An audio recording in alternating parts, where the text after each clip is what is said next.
hanggang ika'y di nagbabago.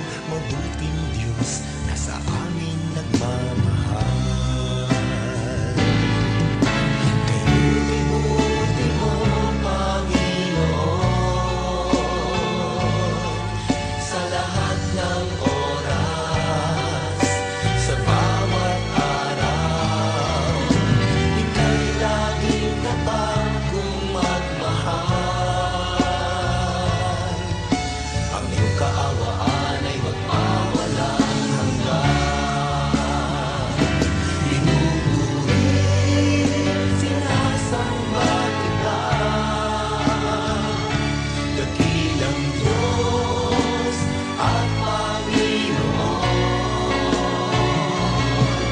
Tunay ngang ika'y walang katulad, tunay ngang ika'y di nagbabago. Mabuting Diyos na sa amin nagmamahal. Pinupuri, sinasamba kita, dakilang Diyos at Panginoon. Tunay ngang ika'y walang katulad, tunay ngang ika'y di nagbabago. Mabuting Diyos na sa amin nagmamahal. Tunay ngang ika'y walang katulad, tunay ngang ika'y di nagbabago. Mabuting Diyos na sa amin nagmamahal. Mabuting Diyos na sa amin nagmamahal. Mabuting Diyos na sa amin nagmamahal.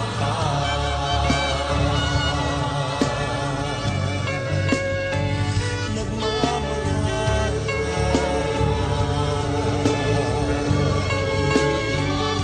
Nagmamahal.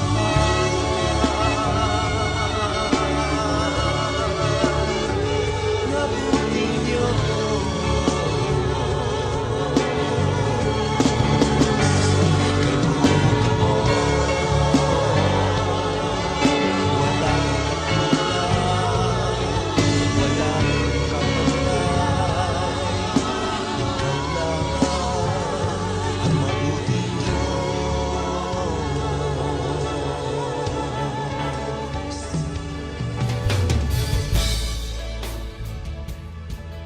Magandang hapon ho sa inyong lahat.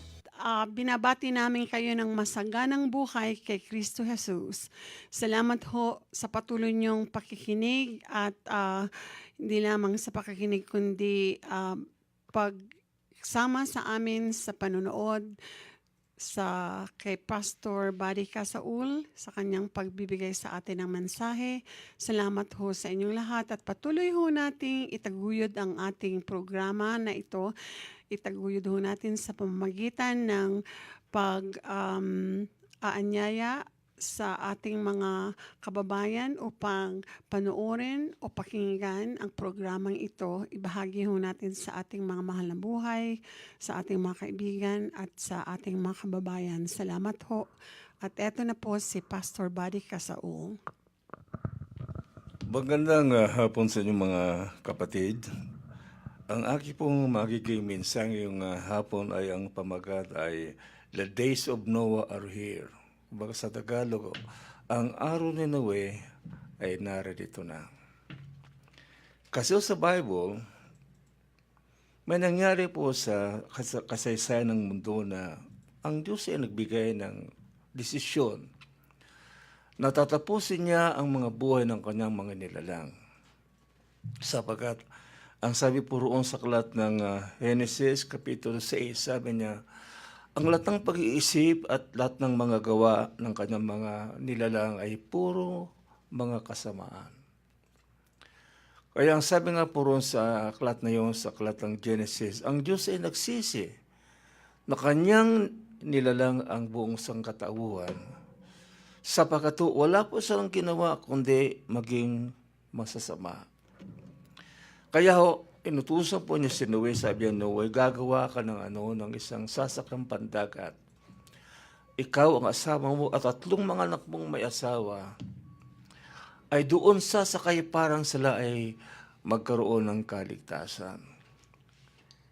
Isipin nyo, paggagawa ka ng napakalaking sasakyan na wala ka namang gaanong kasangkapan tulad ng meron tayo sa ating kapanahunan.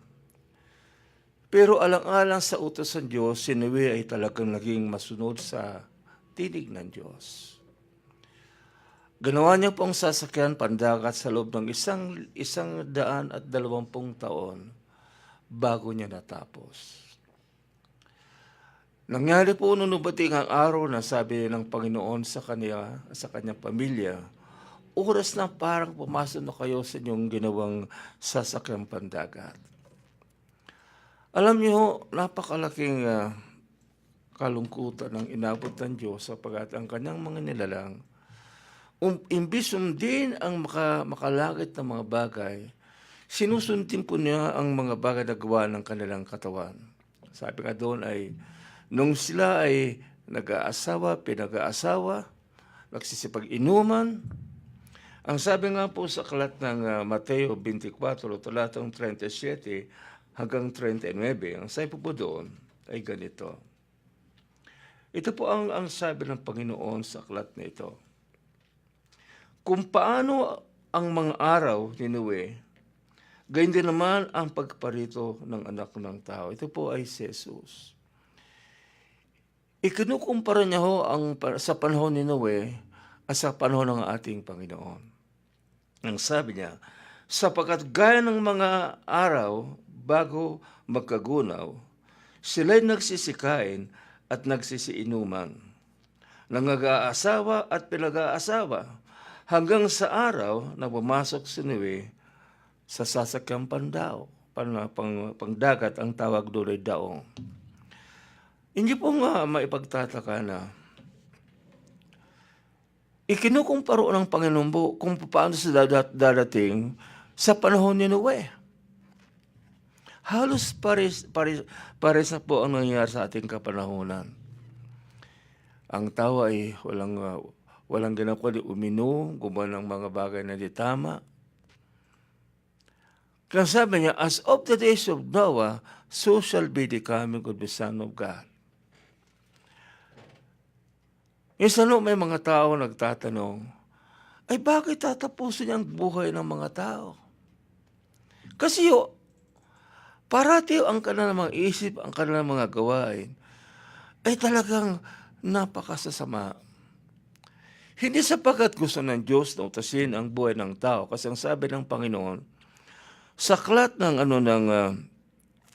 Timothy, o sa aklat ng 2 Pedro, kapitulo 3, talatang 6, sabi niya, hindi po nais ng Diyos ng tao'y mapahamak, kundi po ang gumagawa ang tao parang mapahamak siya.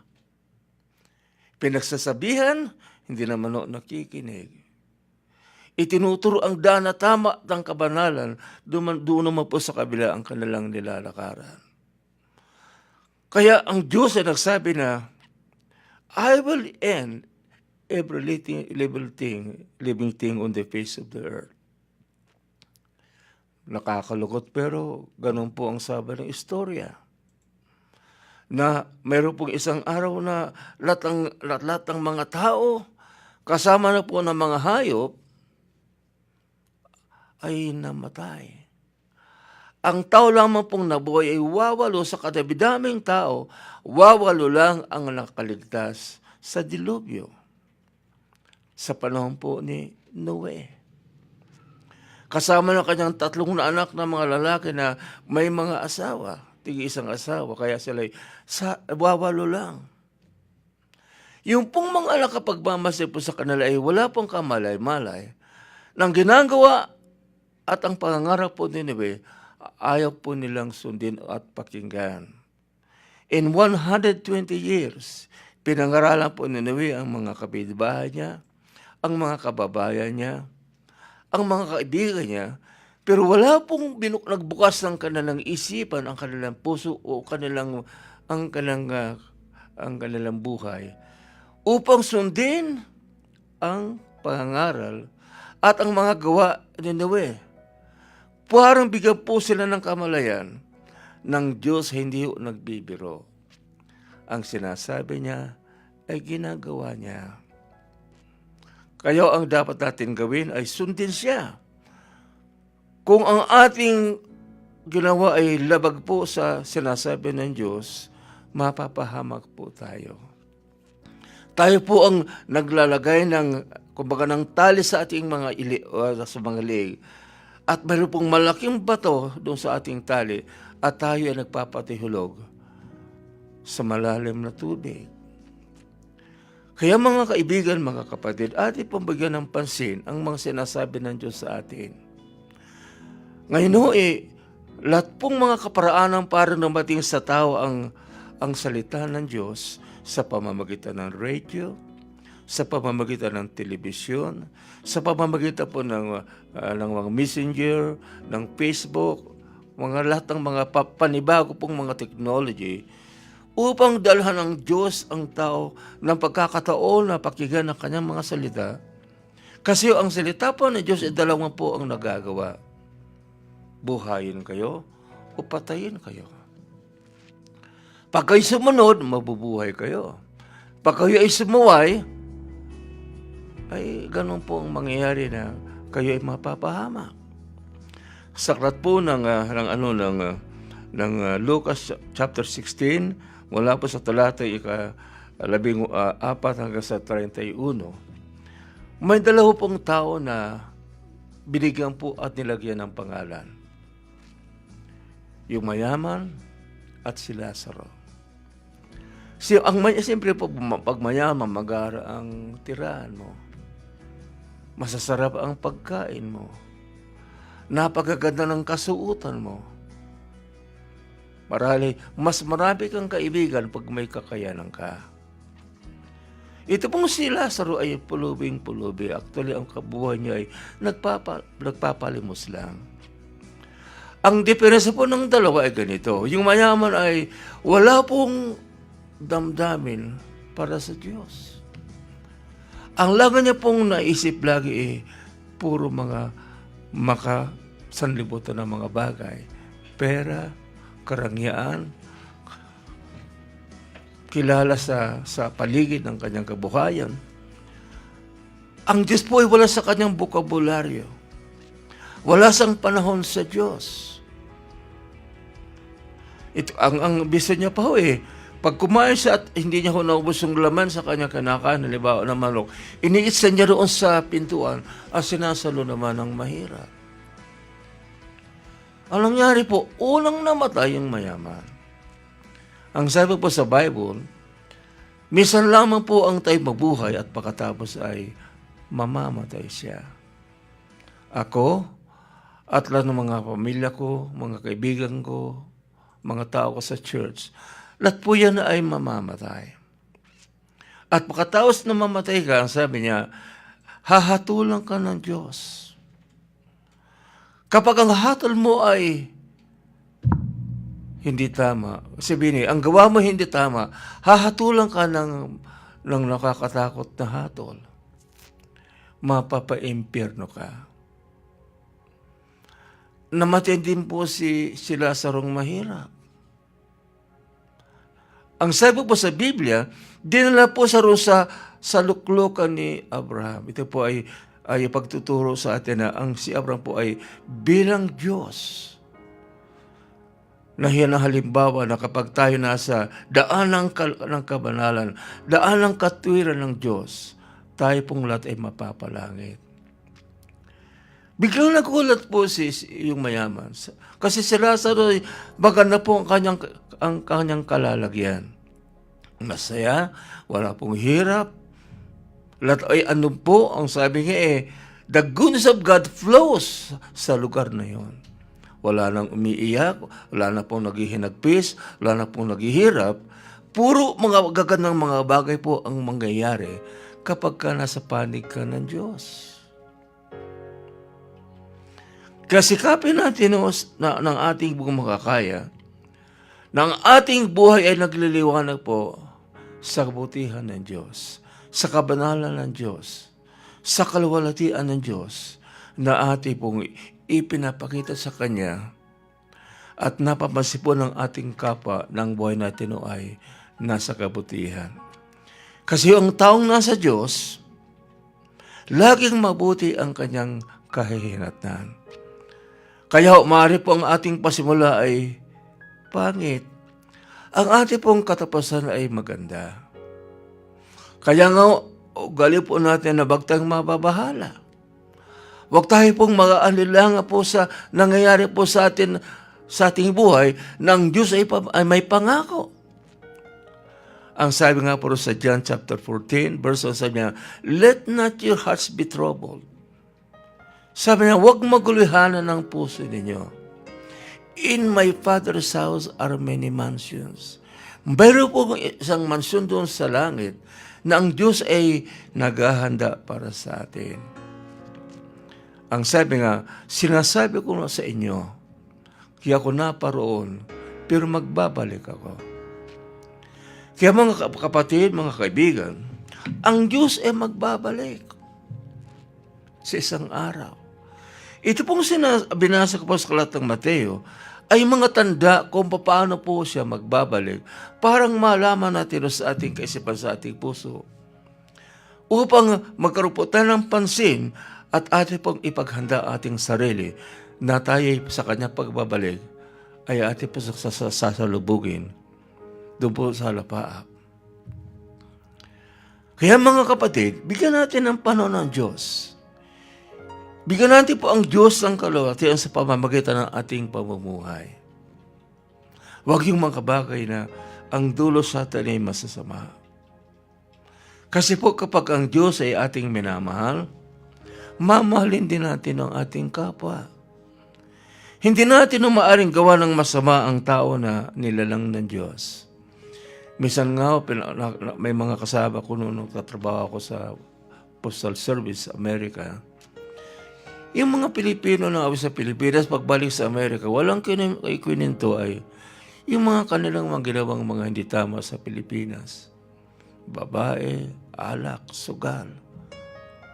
Minsan sinabi ko, paano nyo nagagawa yan? Ang sabi sa Biblia, God created us in His own image. Nilalang tayo ng Diyos sa kanyang wangis. Kaya kapag natin ginawa ng masama ang kanyang nilalang, magbabayad tayo sa ating Panginoon. Kaya nga po, ang taong nasa Diyos ay hindi umaaring bigyan ng kasamaan o gawa niya ng kasamaan ang kanyang kapwa. Actually, ang pinakadakilang kautusan, pangalawa po sa una, ang sabi sa Biblia ay, love your neighbor as you love yourself. Kasi may mga tao na masasabi natin maka-Diyos. Pero ang kanyang gawa sa kanyang kapwa ay hindi maka-Diyos, kundi maka-Diablo. May mga lilipo ng mga reliyon na pag pumatay, parang pumapatay ng mga ibon o pumapatay ng mga langaw. Siya nyo, nung nagkaroon ng problema sa Iraq, napanood ko po sa television na yung mga taong masasama ay talagang pinupugutan ng ulo ang mga Kristiyano. At ginagamit pa yung salitang, sa ngalan ng Diyos, papatayin kita. Hindi maaari mo mangyari po noon at kayo ay pupunta sa kalangitan. Kasi ang sabi sa Biblia, ang sabi po sa aklat ng Exodus chapter 20, ang sabi doon, thou shalt not kill. Huwag kang papatay. Kasi tayong lahat, ano man ang ating kulay, saan tayo ay nagmula sa iba-ibang lugar, hindi maaari pong saktan natin ang ating kapwa. Kaya nga kapag po ang isang tao ay nasa Panginoon, nababago siya. Sa akin pong pagpapastor ng matagal, kapag po ang isang lalaki ay naging mananampalataya o masasabi natin na born again, nawawala ang paglalasing, nawawala ang pagsusugal, nawawala ang pagiging babaero. Kaya si Mrs. at kanyang mga anak ay nahihikay sa buhay na ang Diyos ay pinaglilingkuran. Sa kabila po ng sitwasyon na yon, kapag nawala ka sa Panginoon, ang sabi po sa Bible, Matthew chapter 10 o chapter, doon po sa lugar na yon, nasabi doon ay, ang Diyos ay pumaparito parang tayo magkaroon ng buhay at masaganang kabuhayan. Si Diablo ay pumaparito parang pumatay, magnakaw, sumira ng buhay. Kaya mga kapatid, sikapin natin na ng ating buhay ay ating pong ipagkaloob sa Diyos. Kasi pag tayo po'y nasa masamang kalagayan, tulad po ng mayaman, na binasa po sa Kalatang Mateo 24. Biglang nakita po ng mayaman na nasa impyerno. Tinawagan niya po si Abraham, sabi niya, Amang Abraham, pipili po ba suguin mo si Lazaro na bumalandra sa aming kinalalagyan? Kasi dito napakainit. Napakahirap ang aming kalagayan. Ang natong mga loko-loko ay kasama ko. At kapag sa'yo utusan mong pamarinis sa aming kinalalagyan, sana man ay itubog niya ang kanyang daliri sa tubig. Parang ilagay sa aking dila. Parang ampatin ang aking kahirapan sa aking kinalalagyan. Ang sabi ng Panginoon sa kanya, anak, nung buhay ka, nung nasa lupa ka, lahat ng mabubuting bagay sa mundo ay nasa sayo. Pero wala ako sayo. Wala kang panahon sa akin. Ang gawa mo ay hindi nagkakalob sa akin ng kaluwalhatian at ang karangalan. Ang kaisipan mo ay purong masasama. Bagaman may kabuhayan ka. At ang problema pa mula sa inyo at dito sa amin, ay walang makakatawid. Sabat mayroong napakalalim na agwat na hindi maaari ang nasa sa inyo ay mapasa aming lugar. Mga kapatid, alalahanin po natin na lahat ng ating kabuhayan sa lupa ay hindi nandi po yan madadala sa langit. Ang atin lang madadala ay ang ating sarili na nagmamahal sa Diyos. At lang ating mga ginawa sa lupa para sa Kanya, para sa ating Panginoon, ay hindi nawawalang kabuluhan. Sabi niya sa mayaman, si Lazaro, mahirap, nagpapalamos lang parang mabuhay. Pero siya ay nasa sa aming lugar na napakaganda ang kanyang kalagayan. Wala nagmumura, wala nag-aawayan, wala nagpapatayan. Kundi lahat ang mga mabuti at banal, ang siyang umiiral sa puso at lumalabas sa kanilang mga bibig ay purong magagandang mga bagay. Doon sa aklat ng 2 Timothy chapter 3 verse 1, ito po ang mga pabala sa atin ng Diyos na mangyayari bago ating Panginoon ay pumarito sa ating buhay. Ang sabi po roon, sa Timothy, 2 Timothy, chapter 3. Doon po sa mga nagbabasa ng Biblia, tinitiyak ko po na alam po nila ang mga talatang ito. Ang sabi niya, kaya ito po yung mga tanda ng Panginoon Yesus ay magbabalik na. Datapat alamin mo ito. Sabi niya, na sa mga huling araw ay darating ang mga panahong mapanganib. Kahapon lang po dito sa Amerika nagsugal, natalo, binaril niya ang 2 tao at may mga nasaktan pa. Mapanganib na lugar. Kaya dito, iingatan mo kapag lumalabas ka. Sa isang siyudad po sa Amerika, sa Chicago, napakadami ang binabaril. Mapanganib po ang lugar na iyon, ang siyudad na iyon. Kaya ang tao ay, sinisikap niya na huwag siyang maparoon sa lugar na mapapapanganib siya. Na maaaring saktan siya. Ang sabi niya, sapagkat ang mga tao ay magiging maibigin sa kanyang sarili. Ano pa? Mayayabang. Mapagmalaki. Alam po, ang mga taong mayayabang ay sabi ng Bible na sila'y ibababa ng Diyos. Ang nagpapakababa ay tinataas ng Diyos. At saka wala pong masama na maaaring manatili habang buhay. Tingnan mo si Hitler. Ang pinapatay niyang mga Hudyo ay 6 million. Asan sa ngayon? Kaya sikapin natin ang buhay natin ay mapagpakumbaba. Kapag po tayo ganun ang ating ginagawa, ang ating pag-uugali, ang Diyos po ay natutuwa. Ang Diyos po ay nagagalak sa ating buhay. Kaya pag ano po ating kalagayan, ang pagpapala ng Diyos ay ibubusin sa atin. Alam niyo, ako ay matagal ng pastor at kung pinagpastoran ko, ay pinaginhawa ng Diyos. Yung wala ay nagkakaroon. Yung nasa kadiliman ay nagiging sa liwanag ang kanilang pamumuhay. Mabagay sa asawa, naging mabait na sa kanyang asawa. Sapagat ganun ang nagagawa ng Diyos kapag nasa Kanya ka.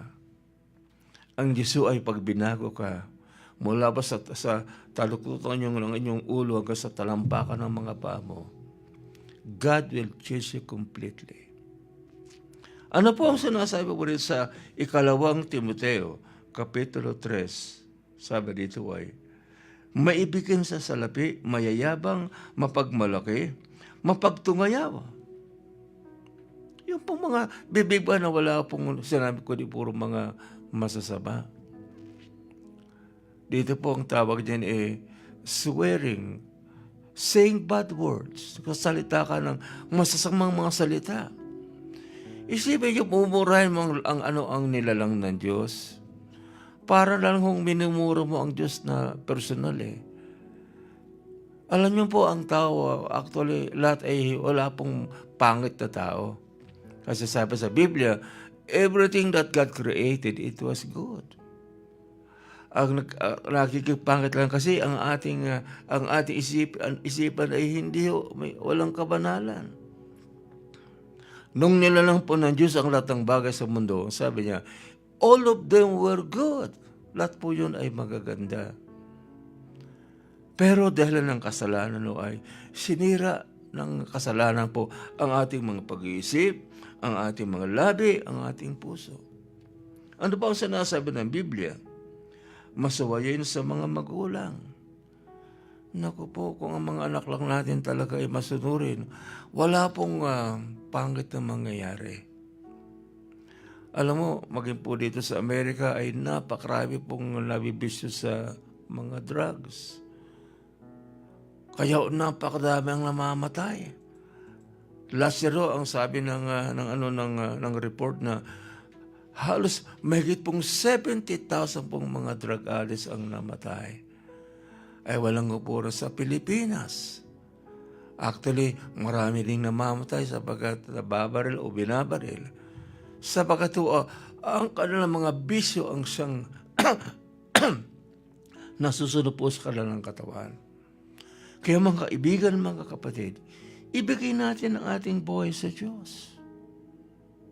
Sapagkat kapag po yung ating nagawa, ang kapalit niyan ay buhay na walang hanggan.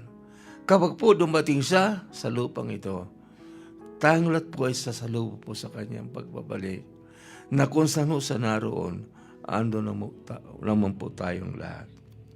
Ano pa dito? Mga walang turing, mga walang kabanalan. Kita nyo na ho.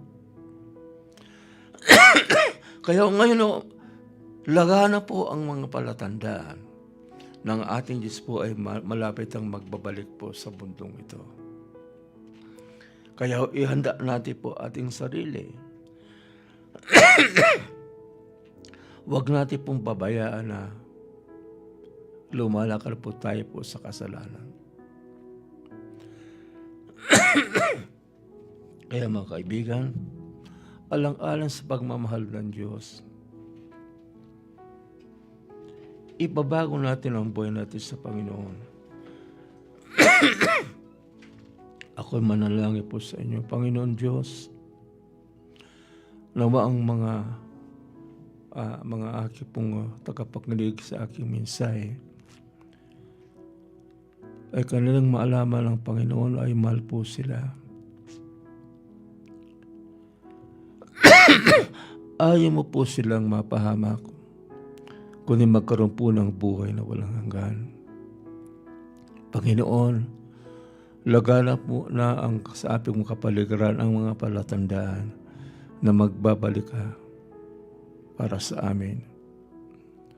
Panginoon, hipuin mo ang puso namin, Ama, at buksan namin ito. Sasabihin namin, Panginoon, pumasok ka. Patawarin mo po kami sa aming mga pagkakasala. Palitan mo, Panginoon, ang inyong kabanalan upang ang buhay namin, Panginoon, ay malagay sa inyong kinaroroonan. Kung meron po silang mga sakit, Panginoon, aking dalaga nawa sila inyong pagagalingin. Kung sila po ay walang mga hanap buhay, Panginoon, ikaw po ang magbigay ng magandang trabaho. Salamat naman sapagat, Panginoon, sabi mo sa amin, ang humihingi ay binibigyan, ang kumakatok ay pinagbubuksan, ang naghahanap ay makakasumpong. Panginoon, pinupuri ka namin, Panginoon, sa iyong kabutihan at pagtugon po sa aking dalangin. Salamat naman, ikaw po ang aming pong pinupuri at pinasasalamatan din niya nakila. Panginoon, nawa ay marami pong tao ang magbukas ang puso upang kanilang tanggapin ka bilang kanilang sariling Panginoon Diyos. Hallelujah. Panginoon, binabalik namin sa iyo ang kapurihan, ang pasasalamat at ang kalulatian. Ama, hiling namin ito, Panginoon, sa inyong bugtong anak na si Jesus. Amen. Hallelujah.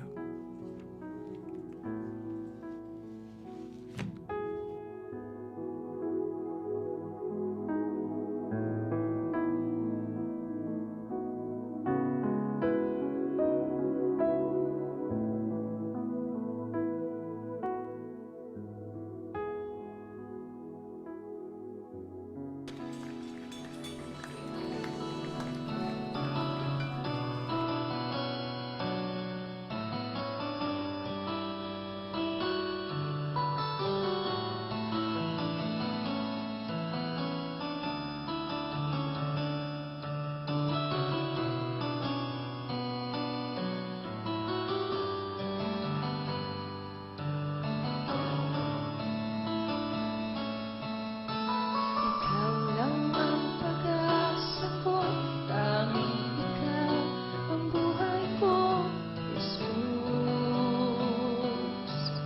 Kahit ako'y may pangamba, basta't ikaw ang kasama, panatag na. Kahit kailan, di ka nagkulang. Biyaya mo sa'kin laging laan. Pag-ibig mo sa'kin walang hanggan. Iniwin mo ako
Naimbag nga malamyo kakabsat, adaan tayo man ti gundawayan nga adaan tayo ti panangisuro, ti sasao ti Apo, iti Ilocano ni Brother June Peralta.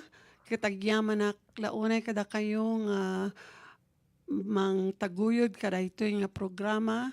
Sapay la kumakit mabendisyonan kayo, iti sasao ni Apo Diyos kada ito nga malam, iti panangitid ti mensahe nga Ilocano.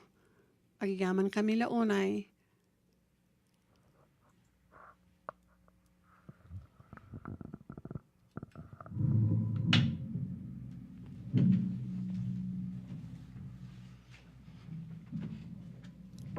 Madaydayaw ti Dios kakabsat ket maragsakan nakta makabingayak manan iti sasao ni Apo Dios iti Ilocano kakabsat at datayo iti praise and worship fellowship nga awan ti idaydayaw tayo nga sabali no dilang ni Apo tayo nga Hesus Kristo kakabsat. Ket iti napalabas nga Domingo ket naibingay ko kakabsat iti sasauna nga masarakan ni Jeremiah 29:13 nga kunana kakabsat nga masarakan dakto no sarakan dakto iti amin nga puso yo. Ket tatamid kakabsat ket ibingay kumat kada kayo nga iti sasaw ti Apo nga masarakan iti Lamentations wenno dungdungaw iti Ilocano kakabsat. Dungdungaw 1 chapter 1 verse 20. Nga kunana kakabsat, kitaem o Apo iti panagsagabak, iti panagtuok ti kararwak. Madudog ti pusok, iti ladingit gapu kadagiti basbason ko. Dagiti iti sasao ni Apo Dios katagkararag tayo. Manakabalin nga Dios, idaydayo mi takangatuan kan manakabalin nga nagan mo, bendisyon ng dagiti nga sasaom. Agmanay nga mangted Apo Dios iti naununeg nga panakamamumi ken ka Apo Jesus. Lord, bendisyonam dagiti agbuybuya kay nagdingdingeg kastamot nga siya nga mangibingay iti sasaom kanak ti sirib ko Apo Jesus. Lord, dagiti dawatek in Jesus name. Amen. So dahito kakabsat iti sasao ti Apo nga kunana nga kitaem o Apo iti panagsagabak iti panagtuok ti kararwak madudog ti pusok iti ladingit gapu kadagiti basbasol ko. Idi bumisita kakabsat ni Billy Graham kenti asawa na ijay Caribbean ket inawis da iti maysa nga kabaknangan nga tao ijay. Inawis da kakabsat nga daytoy nga nabaknang ket nagawis nga da inawis na da pastor ga Billy Graham nga ijay da nga mangal daw. Ket babaan kakabsat iti panpannangan da ket daytoy nga nabaknang nga tao kunana nga addan amin kanya kadda iti private nga eroplano kadda iti private nga helicopter ko. Mapanak iji kahit ko nga papanan kunana daytoy nga baknang kakabsat ngem ti kunana nga uray adda dagitoy nga sanikwak makunak nga miserable yak latta kunana daytoy nga lalaki kakabsat. Ape nga tanga kasdi iti bagana ket addan iti amin nga sanikwana. Isu nga kakabsat iti ured daman ti anyaman nga sanikwa tayo dito yarabaw ti daga haan nga umanay nga mangparagsak iti panagbiag tayo kakabsat. Ure man pay datayon ti kabaknangan iti rabaw ti daga no awan ni Apo Hesus Kristo iti panagbiag tayo at tuy nga kurang latta kakabsat. Ket ni Billy Graham ken iti asawa na kinatungtong da daytoy nga lalaki ket inkararagda ken pinadas da nga iturong ken ni Apo Hesus Kristo nga isu iti mangted iti pudno nga ragsak iti daytoy nga biag. Idi last week kakabsat idi imaten kami iti men's fellowship. Kinuna iti maysa nga pastor nga uri man payad da iti maysa nga milyon nga bangkom $1 million nga bangkom iji bangko. haan nga umanay nga mangparagsak ken ka kakabsat. Kahit nga sawin nga uray mampay kasano kaado iti kwartam at tuy nga haan nga umanay nga mangparagsak titunggal may sakada tayo kakabsat. Kat kas dimot lang nga idimot lang nga namamuda dayto nga kabaknangan nga tao di Caribbean ni Pastor Billy Graham kat at damot lang iti namamuda nga may isa nga lalaki nga agtawon mo't lang iti 75 kat dayto nga lalaki kat nakatungtong damot lang da Pastor Billy Graham nga kunana dayto nga lalaki haanak nga awan ti adu nga sanikwak ngem naragsakak tada ni Apo Jesu Kristo ti biag ko kunana kakabsat. Iso nga sinno nga tayo iti nagasgasat kadagito nga duwa nga namamuda Pastor Billy Graham. Dayjay nabaknang wenno dayjay maysa nga awan unay tadu nga sanikwana ngem adda ti biag na kini Apo Jesu Kristo. Mabalin nga amu tayon kakabsat iti sungbat na. Amen. Adu nga tao usarenda iti arak wenno droga tapno maibsan da ti problema da. Dagiti dadduma agsapul da ti sabali pay nga wagas tapno malipatan da ti dadagsanda. Ngem awan ti banag na dagitoy nga pamuspusan. Ni Apo Diyos laeng ti mangpennek tangamin iti kararwa tayo na aramid para ti Dios. Ket no awan ti Dios adda tayo latta ti sekreto nga panagtutuok. Pepeso man kakabsatan niya nga no awan ni Apo Jesu Kristo ti biag tayo at dalat ta dagiti iduldulin tayo nga dadagsen iti panagbiag tayo kakabsat. Makita tayo iti epekto iti napisikalan nga sakit kasla kumanut ti maysa nga gayem tayo ket na diagnostic cancer dagiti outward effects na ket makita tayo mabalin nga maawanan ti buok niya agkapoy medyo haan nga nasyat iti kulay na agkakadwada amin dagijay nga kasla epekto iti sakit na kakabsat. Iti panaglabas ti tawen mabalin nga sarakan tayo ti tal na kinaragsak babaen ti na nga tungatukad ti panagbiag iti edukasyon ti kinabaknang ti ragragsak ngem awan kadagito iti makaagas ti nauneg nga problema tayo iso iti na espirituan nga sakit tayo kakabsat. Nagpayso nga iti amin nga sakit at daag agas na paspasan tayo nga road nga sarakan daytoy nga agas. Mabalin nga sa lusudem adinno tayo ket sa dinno ti papanan tayo. Madi tayo amuno anya naggapuan tayo apay adda tayo ditoy o sa dinno ti papanan tayo. Napukaw tayo masapul nga maamuan tayo ti dalan tapno malusutan tayo dagitoy nga riribok tayo. Tapno maaramidan tayo dagitoy masapul nga amun tayo jay ramot ti problema kapsat. Ito'y nga masapul nga saragan tayo di jay ramot ti problema kadagiti na espirituan nga saksakit tayo kakabsat. Kat iti kakabsat iti text tayo kakabsat iti Lamentations wenno dungdung 120 nga kitaem o Apo ti panagsagabak ti panagtuok ti kararwak madudug ti pusok iti ladingit gapu kadagiti basbasol ko. No makaramid tayo ti basbasol ti panagbiag tayo kakabsat at nga kaslanay adda dadagsen tayo nga dadagsen tayo kakabsat nga no makaramid tayo iti basol adda marik na tayo nga guilty tayo.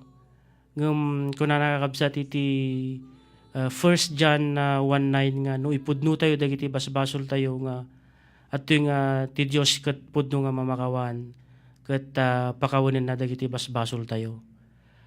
Madaydayo ti Dios kakabsat ket dagito iti sasaw ni Apo Jesu Kristo ket nung mamisan nga Domingo kakabsat ket ibingay kuntumanen kada kayo ibingay kunto kada kayo iti dagiti talagang the real problem wenno dayjay ramot ti problema ti tunggal maysa kada tayo kakabsat ket agyaman agyaman ti panagbuybuyayo ken panagdengdengagyo iti sasauna ket amuyo kakabsat nga babaan ti panagdengdengag tayo iti sasauna adtoy nga umununeg dagiti pamati tayo umununag kiti pan nakamamutayo kani Apo tayo nga Iso Kristo. Madaydayo ti Diyos kat kani Apo Iso Kristo kanya namin iti gloria dayaw kanti panagyaman. Amen.